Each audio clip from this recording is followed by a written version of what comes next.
नमस्कार दोस्तों, आज सबका स्वागत है हमारे YouTube चैनल श्री ओम में। आज के वीडियो में हम बात करेंगे सत्यनारायण की व्रत कथा के बारे में। वीडियो शुरू करने से पहले छोटा सा लाइक जरूर कर देना ताकि हमें खुशी मिलती रहे, और अगर हमारे चैनल पे नए हो तो चैनल को सब्सक्राइब जरूर करना ताकि ऐसी धार्मिक कथाएं आपको हमेशा मिलती रहें। सत्यनारायण की व्रत कथा, प्रथम अध्याय। बहुत समय पहले की बात है। सर्वशास्त्र ज्ञाता श्री सूत जी से हजारों की संख्या में ऋषि मुनि गण मिलने पहुँचे। वहां पहुंचकर सभी मुनियों ने सूत जी को नमन किया और पूछा, हे परम पिता, कलयुग के समय में ईश्वर की भक्ति के लिए मनुष्य को क्या करना होगा?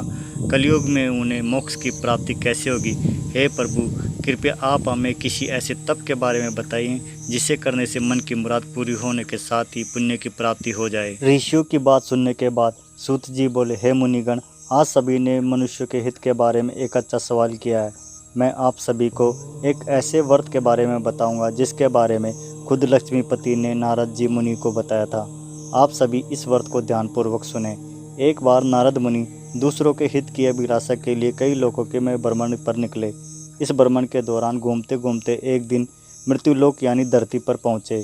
यहाँ नारद मुनि ने देखा कि सभी मनुष्य अपने कर्मों का फल भोग रहे हैं। इसके कारण सभी दुख से पीड़ित हैं।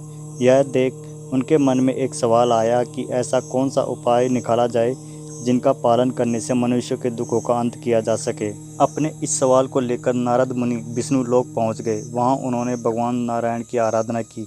प्रार्थना करते हुए नारद मुनि बोले, हे भगवान, आप तो सर्वशक्तिशाली हैं, आपका कोई अंत नहीं। आप सभी भक्तों के कष्टों को दूर करते हैं, आपको मेरा प्रणाम है। नारद मुनि की यह बातें सुनकर भगवान विष्णु प्रकट हुए और कहा, हे नारद मुनि, आपके मन में ऐसा कौन सा सवाल है जिसके लिए आप यहाँ पधारे हैं? परम पिता विष्णु की बात सुनकर नारद जी बोले, प्रभु, मृत्युलोक में मनुष्य अपने कष्टों के दुख झेल रहे हैं। भगवान, आप अगर मुझ पर तनिक भी दया करते हो तो कृपया करके मुझे बताइए कि मानव ऐसे कौन से काम करे जिससे उन्हें इस दुख से मुक्ति मिल सके। विष्णु भगवान ने जवाब में कहा, हे मुनि, मानव जाति की भलाई के लिए आपने एक अच्छा सवाल किया है। मैं आपको वह बात बताऊंगा जिसका पालन करने से मनुष्य का मोह से नाता छूट सकता है। इतना कहने के बाद भगवान विष्णु ने व्रत के बारे में बताना शुरू किया। उन्होंने कहा, स्वर्ग और मृत्यु दोनों लोकों में एक ऐसा व्रत है जिसे करने से पुण्य की प्राप्ति हो सकती है। उस व्रत का नाम है श्री सत्यनारायण भगवान की पूजा। इस व्रत को पूरे विधि विधान से जो भी करेगा उसे सुख और मोक्ष की प्राप्ति होगी। विष्णु भगवान से इस व्रत के बारे में सुनते ही नारद मुनि ने फिर पूछा, हे ईश्वर, इस व्रत को करने से कौन सा फल मिलेगा और इसे करने की विधि क्या है? इस व्रत को सबसे पहले किसके द्वारा किया गया था और इस व्रत को किस दिन करना शुभ होगा? प्रभु, आप इन सभी सवालों के जवाब दें। नारद के सवालों का जवाब देते हुए भगवान विष्णु कहते हैं, दुखों को दूर करने वाले इस व्रत को करना बहुत आसान है।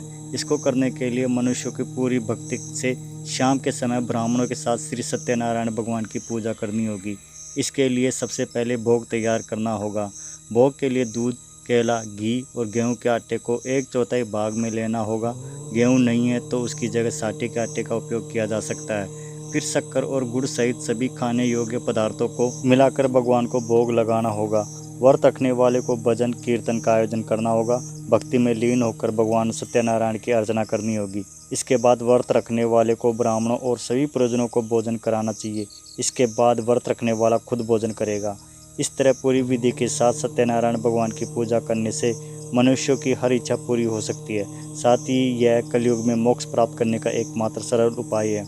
इस तरह श्री सत्यनारायण कथा का पहला अध्याय पूरा होता है। दूसरे अध्याय के लिए हमारे चैनल को सब्सक्राइब जरूर करना। हमारा वीडियो कैसा लगा कमेंट्स करके जरूर बताना। अगर अच्छा लगे तो लाइक करना, अपने दोस्तों के साथ जरूर शेयर करना और ऐसी धार्मिक कथा सुनने के लिए हमारे चैनल को सब्सक्राइब करना। धन्यवाद।